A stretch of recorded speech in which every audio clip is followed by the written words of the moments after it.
I want to bring in my man, KJ. KJ, no, you are the man that I've been itching to talk to all day. How you doing, KJ? You doing okay? I'm doing well. Good to be with you.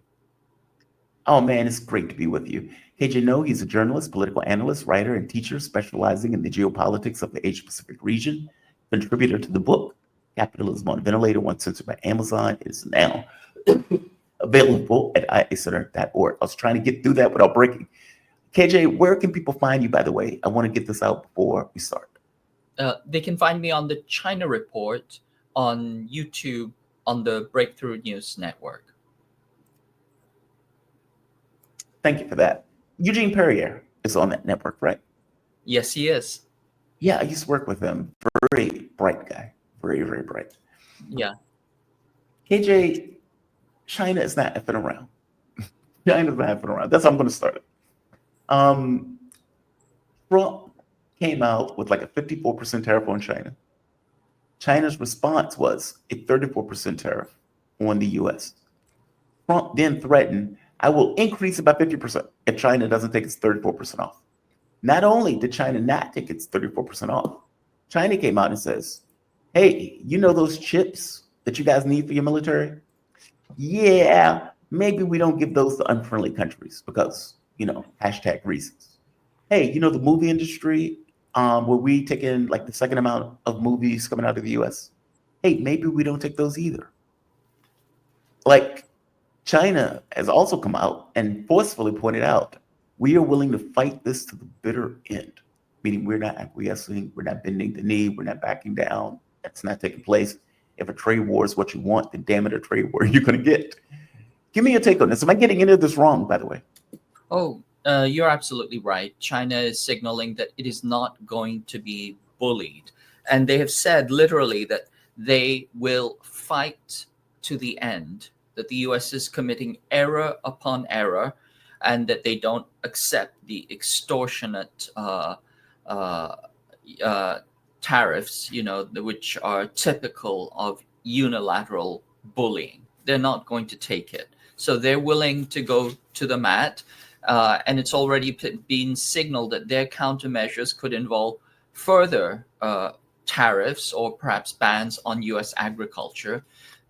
They could also ban chickens, again, agriculture and farm products. They are going to suspend US cooperation with fentanyl related issues. I mean, they were doing everything humanly possible and they were still getting slammed for something that they had no responsibility for. So I can very easily see themselves, pulling out of any cooperation regarding that. And then countermeasures in services. So services being, the US has financial services, insurance services, the huge companies that are making windfall profits in China. All of this was actually removed from that calculation because they only calculated the trade imbalances in good, not the trade imbalances in services. And as you pointed out, they're going to ban Hollywood, and they're also going to investigate the IP benefits of U.S. companies operating in China. And so they're coming out hard. They're not going to be pushed to the wall. They're not going to back down. And I think they've figured out something about Trump, which is that if they submit or if they make nice, Trump will come out simply harder against. I think Yes. that is their calculation. And the other calculation that they're making is that they can take this. I mean, if these tariffs, hit their max, it will shave a tiny percentage point off China's total GDP. People don't understand how big China's total GDP is. Currently, the total amount of trade with the United States is about 3% of GDP. But if the tariffs are implemented and we see the effects, then it will reduce China's total GDP by 0.5%. These are the estimates, maximum 2.5, somewhere in that range. But remember, the city of Shanghai or Shenzhen, they contribute more to China's GDP than the entire United States. And so this just shows you the strength and the scale, the size of China's economy. And I don't think that it's going to have much effect on China. Simply, the other countries, China will simply trade with other countries. It has already diversified into other countries. There's no sector or field in which the United States is China's main trading partner. China has diversified everything away from the United States, and it's only doing what is essentially, a token amount of trade with the United States. They will remove that, but on the other side, the United States still needs China. Everything that is manufactured, commercial in the stores, most of it is from China. And even if it is not directly from China, it comes from China by way of third parties. So everything will be affected. And the person who will, the people who will be the most deeply hurt by this is the American consumer, the American working class, who are essentially being forced to pay a regressive consumer tax in order to offset what are clearly going to be corporate tax cuts and personal tax cuts for the wealthy. I try to explain it to my audience. There's some people in this audience that believes that Donald Trump is working for them and that tariffs are somehow a benefit to them. And as I try to point out to them, we are going to pay the higher costs while Trump is going to fashion a tax cut for the top 1%. So we're talking about effectively a wealth transfer from the middle class and the poor to the rich, using the tariffs as a vehicle through which to do it. And as you pointed out, China really only gets 2%. I mean, why don't they just say right off could they get their, let's say, products from Brazil or from one of the other countries as opposed to getting it from the United States? From my understanding, they get agricultural products. So our farmers, for example, depend upon China to sell their products to. And there's no, this makes sense. China is a country of 1.3, 1.4 billion people. And you can imagine that if you're selling soybeans, for example, you would want to be able to sell it into a country of 1.4 billion people, as opposed to a country of only 320 million, which is the United States. Why don't they get those products from, say, somewhere like Brazil or from somewhere else that is part of either BRICS or something like that? Do they need to get those products from the US?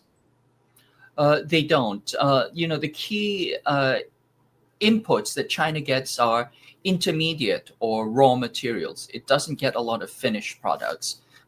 The only thing that it would really want from the United States are chips, and the US has completely banned those in the Biden administration.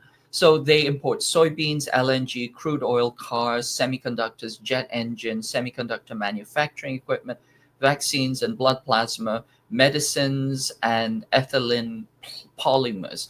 And if you look at the actual numbers on that, they're minuscule. They're really, really minuscule of the total amount that they import. And it imports the vast majority of these products from other countries, except perhaps vaccines and blood plasma and certain medicines. So China is not going to hurt. It's simply going to get its stuff from other countries that the US is already sanctioning, and they will be happy to do trade with China. In other words, Trump has simply pushed trade or accelerate trade between China and other countries, which is what China was doing anyway.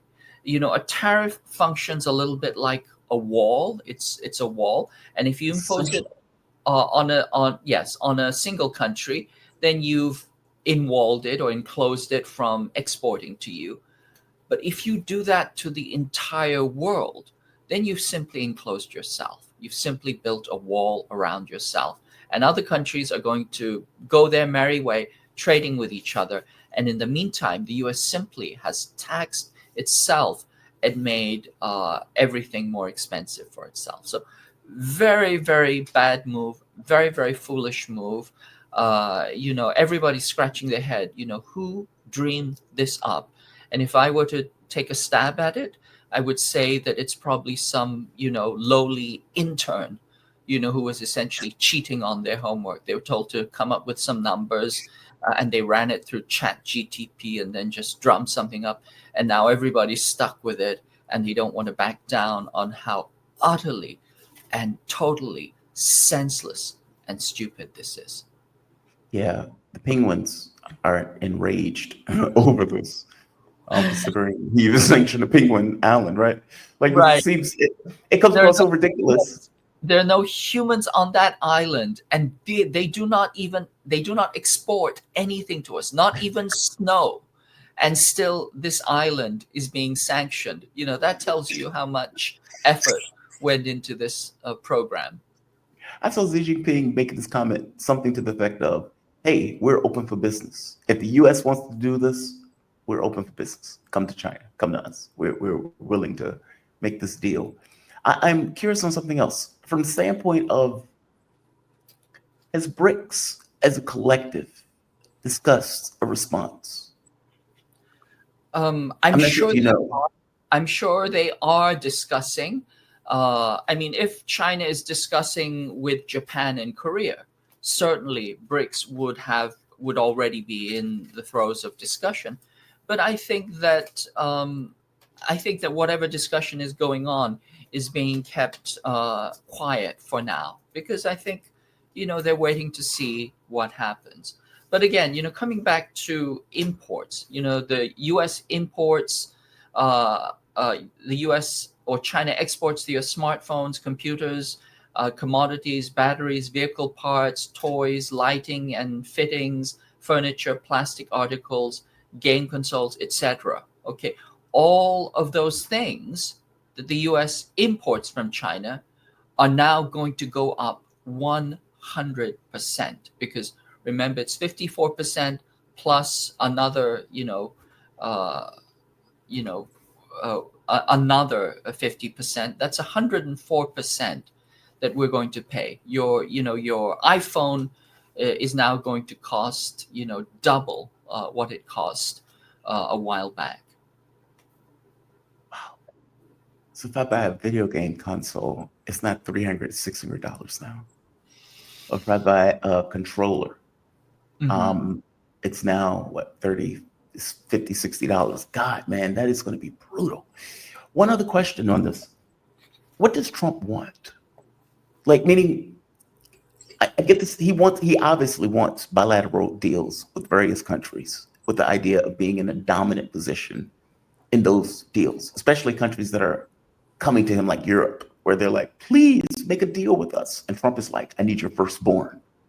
It's like, this is not about tariffs now. This is about your firstborn. Um, if at some point China and Trump meet in regards to some kind of bilateral relations, what do you think he actually wants from China?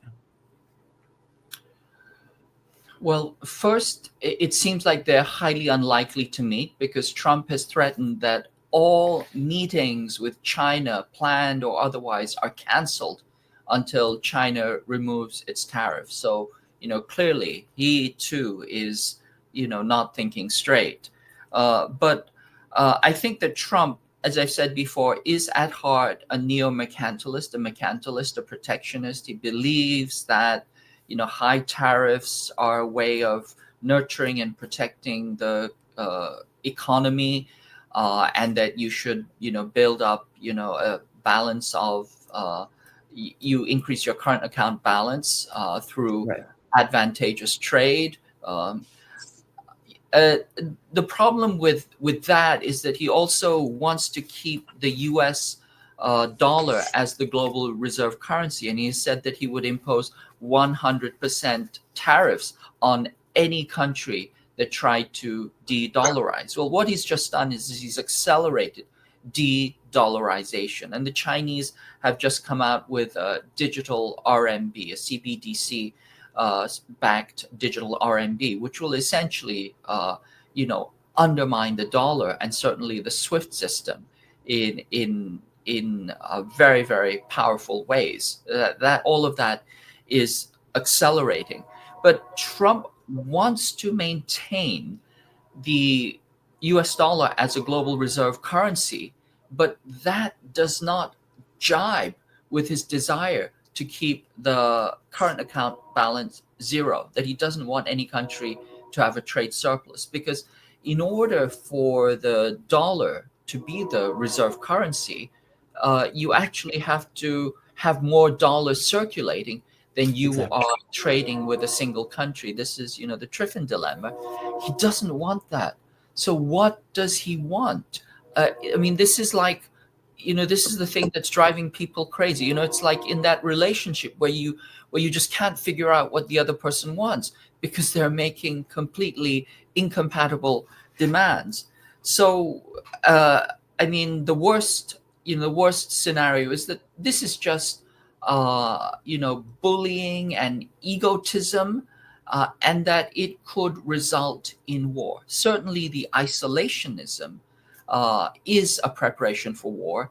Massive tariffs like this, as we saw in the Smoot-Hawley tariffs, were the precursor to World War II. So, is this all preparation for war? Is it all madness? Where is the method in this madness?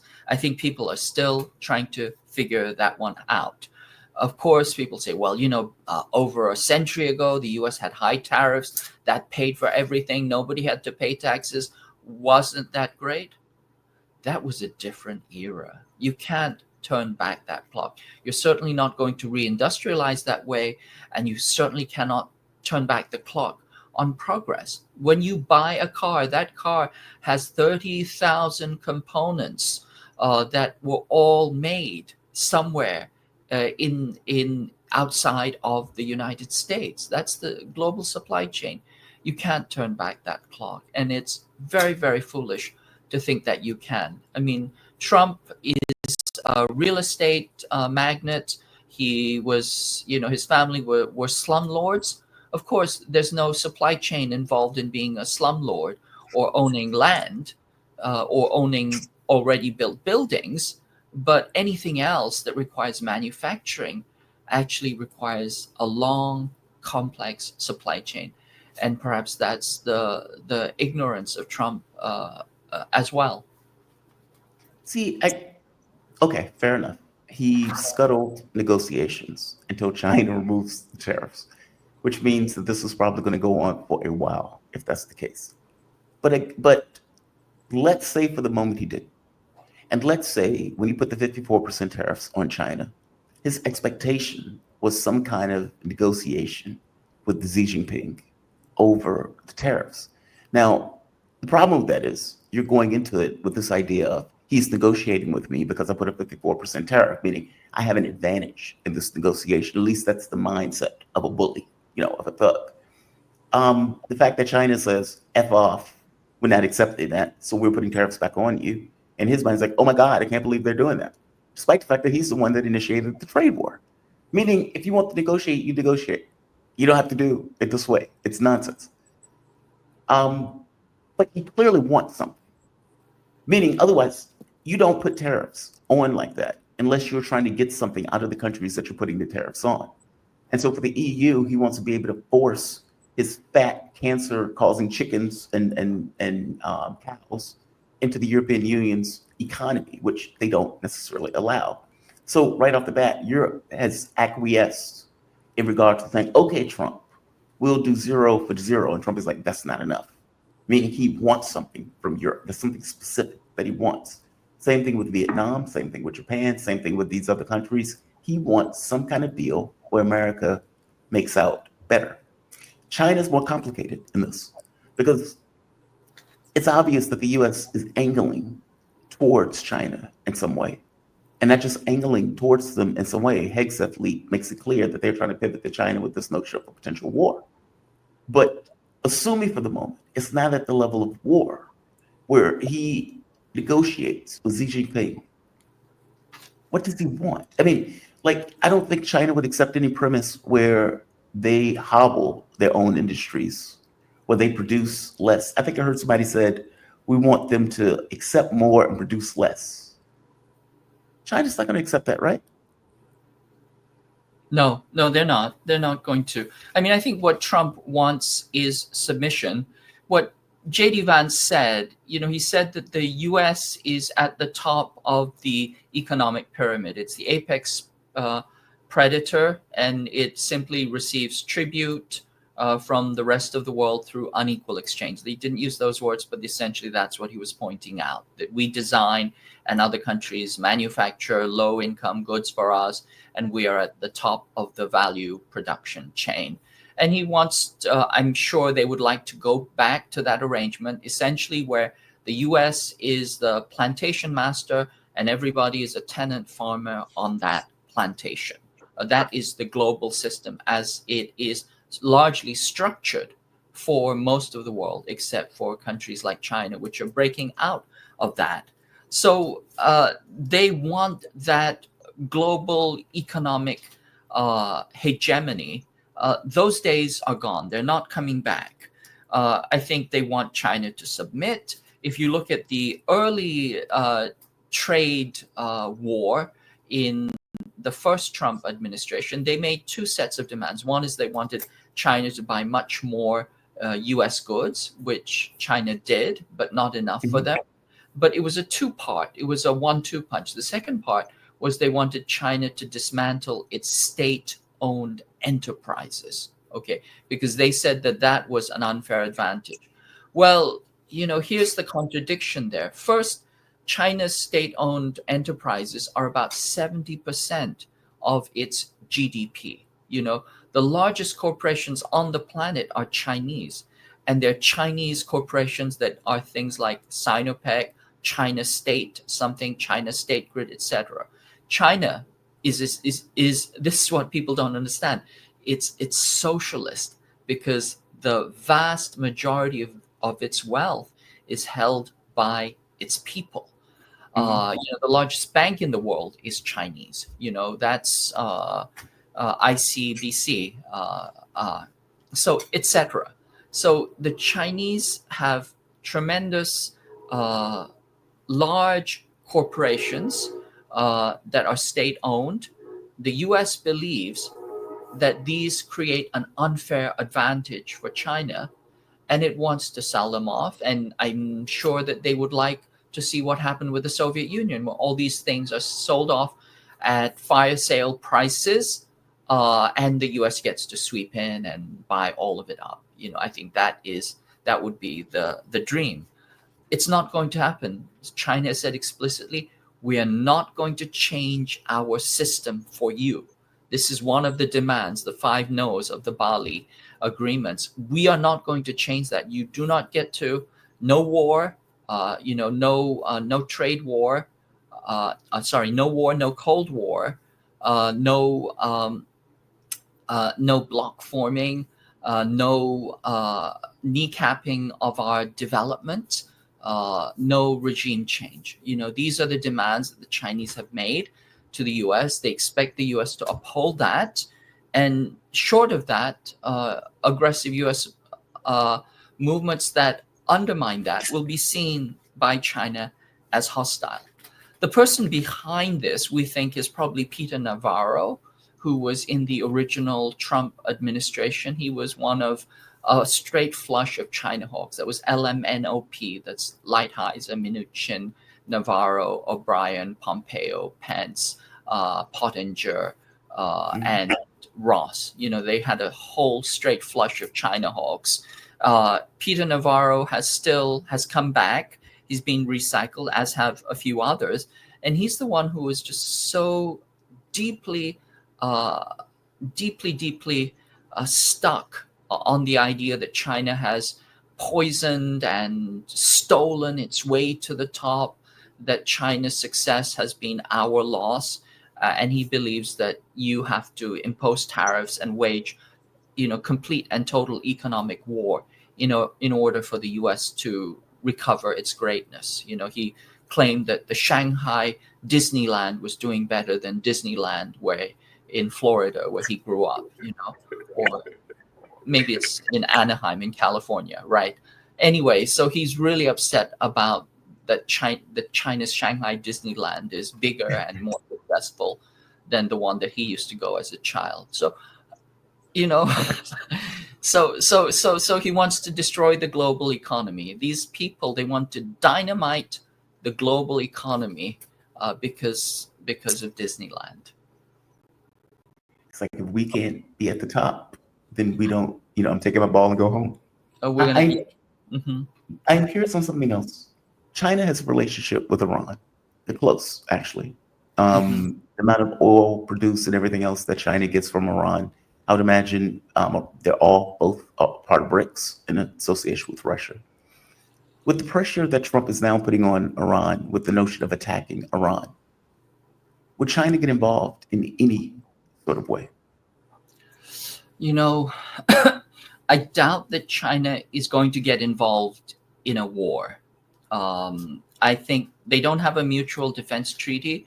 The only Mhm. country that China has a mutual defense treaty with is North Korea. Just only one.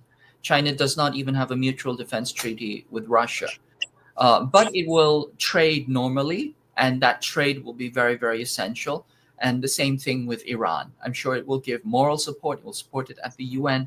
It will denounce any attacks and hostilities, and it will continue to trade. So it will essentially be a critical lifeline for Iran. But we know that the U.S. is the empire of chaos. It's going from war to war to war.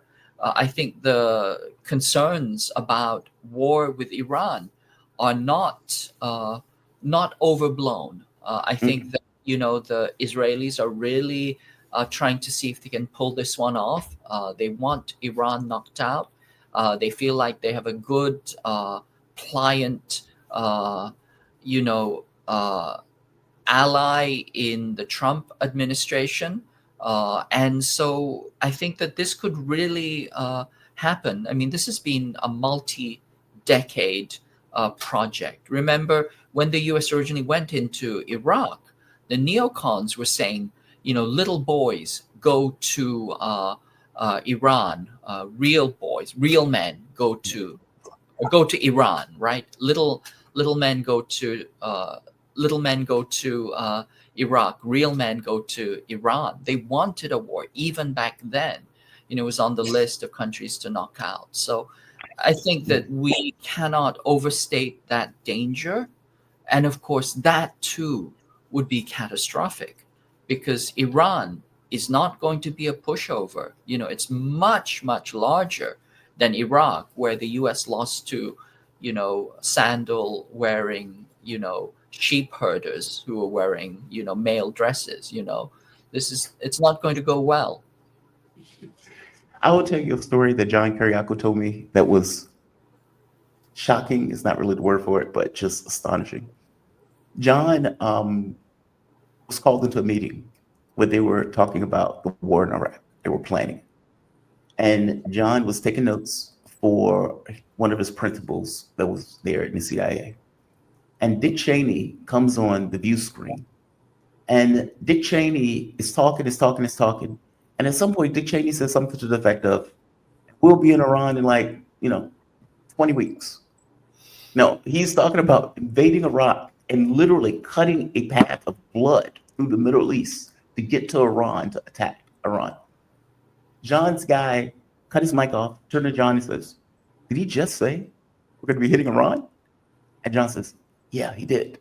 And the man cut his mic back on and just sit there and continue the meeting. This is what these lunatics were out there thinking, and so fanciful as to believe that they were going to knock down Iraq in like a week and then just move through the Middle East unimpeded, killing anybody who gets in their way until they get to Iran. Just amazing. So I think you're perfectly right. I think you're perfectly Jamal, right. I'm sorry to be repetitive, but I've said this is the grizzly bear fallacy, right? 6% of American adults, sentient American adults, believe that they can beat a grizzly bear with their bare hands in hand-to-hand combat. It's 7% among male. 8% of men believe that they can defeat a lion. This is the grizzly bear crew that we're talking about. This will be catastrophic. This would be utterly catastrophic. The reason I asked if China would get involved is because I would imagine Iran is a strategic partner of China, every bit as much as it's a strategic partner of Russia. And what happens if Iran, either changes governments because they've been fundamentally destroyed, or they fall into chaos in the way of Syria or Libya. What happens to China? And is China damaged in that relationship if indeed that happens to Iran? That's the reason why I asked the question. It seems that China has a vested interest in Iran maintaining itself in the way it is and not turning into this basket case of fire and fuckery that Libya turned into. I mean, I agree with you. China probably is not going to get involved. They don't want to be in a war, right? Nor do they want to be in a nuclear standoff with the U.S. or any other country. They want to, pursue their course. They don't want to get involved in that nonsense. At the same token, it feels like this chaos is dragging other countries into the chaos because of the vested relationships that those countries have with the countries that the United States is attacking. Russia just lost Syria. Syria was a close ally. And then even with the Soviet Union, you're talking about a relationship go like 50, 60 years and up in smoke. And now you have another friend of Russia, and in this matter, China, being targeted with that same level of chaos and destruction, unprovoked, by the way. It's amazing to me. Like, I guess my question boils down to how long do countries stand aside and watch this much fire and chaos take over the globe? Whether it is the Middle East, whether it is genocide that's taking place in Gaza, where the world has just stood aside and watched. Yeah, they get condemnation, but so what? Condemnation doesn't really matter. Like, is there anything that would get China involved short of Taiwan? And if the answer is no, fair enough. I'm just asking the question. Well, I mean, let's think about Russia. China was not involved in the US Ukraine Russia war. It was pretty much hands off.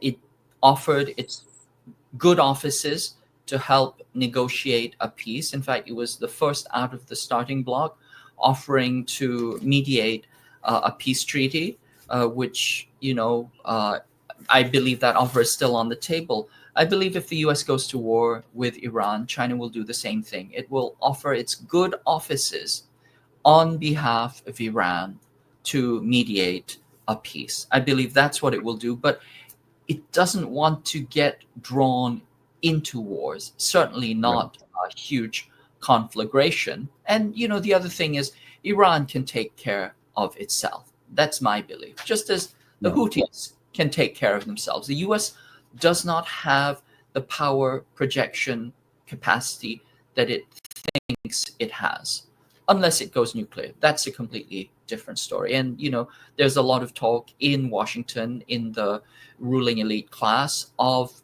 seamlessly merging tactical nuclear weapons into conventional war doctrine. That's a completely different discussion. But under ordinary conventional conditions, the US cannot win a war against Iran, just like it cannot win against a war against in Iraq, that it cannot win a war against Russia, a gas station masquerading as a country, that it cannot even, stop the Houthis, right? So clearly there is some massive grizzly bear fallacy thinking going on in the ruling elite. But, this is the empire of chaos and the empire of lies. It lies to itself. It is high on its own supply. It lies to others. And of course, the system, the capitalist system, always uses war as the reset button. When the system breaks down, when the system slows down, when the system is not functioning, that reboot, that hard reset button is war. As I said before, it's like your obese uncle, who cannot control their appetite, and they are starting to have, a massive heart attack. Now, the QE, quantitative easing, that's the aspirin. The aspirin is not going to work anymore. So they need to use the wall defibrillator. The wall defibrillator for capitalism is war. You wipe clean the slate, you start it all up again, you reboot, you restart the industrial you start the system up again through violent means. And so that is the thing that I'm afraid of. As for China, it is not going to step out of its balance. It's like, I'm thinking of, there's some really, really good defensive boxers. They have this incredible defensive guard, and they will not be pulled off their balance, and they will not be pulled out of their rhythm. They'll stay inside, their zone, and they will keep their alignment and balance. And if you come close, they will, take everything and dish out 5 times as hard, but they're not going to be pulled out of balance and be forced to fight on terrain that they are not familiar with. So I think so I think China is going to stay in its corner until the US comes, upon which then the Chinese will fight back, but they will fight back on their own terms. One last question. How do you think this turns out, this trade war? I think that the penguins are going to win because it's not going to hurt them, and I think China is going to come a close second. It's not really going to hurt China, but it is certainly going to hurt the United States. In one sense, these tariffs or this tariff negotiation is like somebody coming up to you and holding a gun against their head and saying, Jamal, if you don't negotiate, I'm going to pull this trigger. I'm going to pull this trigger, Jamal. Okay, are you going to negotiate? Under those circumstances? No. I mean, that's not a negotiation. Like, that's what I keep saying, right? It's not, look, a negotiation. 2 people walk into a room. There's a door on one end, there's a door on the other end. I can walk out that door at any time. You can walk out that door at any time. We can come to a deal, or we can't come to a deal. Yes. If we come to a deal, great. If we don't, we can always walk. If I am walking in the room with a gun, that's not negotiation. That's something else. That's a robbery. Yeah. And it's a robbery predicated on self-harm. I'm going to hurt myself if you don't give me, your wallet. I don't think that's going to happen. It certainly doesn't have the leverage that the ruling imperial elite think that it does. China is simply going to pivot back to domestic production, domestic consumption. It is going to pivot out to all the other countries of the world which are being currently sanctioned and which will be happy to do trade with China, and China will be happy to do trade with them. And then in the meantime, the US is going to have a problem where, people are going to have to start smuggling in Chinese goods, so there'll be a black market, for welcome back, Jamal. My entire internet went down. Like, literally everything went down. I am on my phone's hotspot, and I'm hoping that lasts for a little bit. Thank you for carrying and holding it with me. And by the way, if you ever want to carry a show on this channel, let me know. You're, like you said, a teacher specializing in the Jew, Asia region. You know your stuff. I want to thank you. For this. You're welcome. KJ, please tell people where they can find you, KJ. I had to shut my entire system down and everything else. So they can find me on the China Report on the Breakthrough News Network. They can also read my writings on Counterpunch, MR Online, LA Progressive, Popular Resistance, etc., various progressive websites. If they really want to dig deep, they can go to Sputnik. On the Sputnik channel, there are about 500 interviews that I have done, both with you and other programs, as well as articles that have been written. So the stuff is out there, but the fact is that I am seriously shadow banned, and clearly for a good reason. Well, this audience loves you. They keep saying KJ held it down. KJ was awesome. Let KJ finish what he was saying. KJ has done good work. All of that stuff. You have great accolades from this audience. And like I said, whether you're shadow banned or not, you're more than welcome. If I'm sick, infirmed, ill, otherwise not able to show, or if you even wanted to show on this channel, Thank just you. let me I know. I'm appreciate open to it. I Thank you appreciate for the this, man. offer. I really appreciate it. You have a good one. You have a good one. Be safe, KJ. Thank you.